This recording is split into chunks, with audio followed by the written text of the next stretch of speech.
This demonstration video is for our impression Kindred ring. When you place an order, you'll receive an impression wax kit. Inside, you'll find 3 wax pieces, numbered preference stickers, baking paper, a card explaining our price guarantee, a ring sizer, return post bag, and a return card.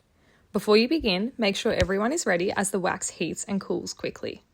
Wave your lighter evenly across the surface of the wax, and once it warms and develops a wet, glazed finish, press gently but promptly. You can capture up to 2 impressions on the face of this ring, and each impression must be taken one at a time.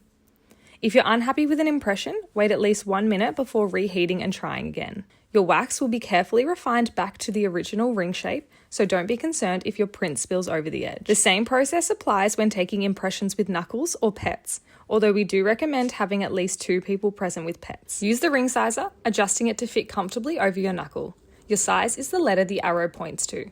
For further personalizations on your ring, refer to the return card included in your wax kit. Place the waxes back into their containers and use the stickers to mark them in order of preference. Pack up and return everything using the included packaging. Your wax impression is then used to create your finished piece in your choice of solid precious metal. We will also store your reserve waxes, giving you the option to create an additional piece in the future without having to retake your impressions.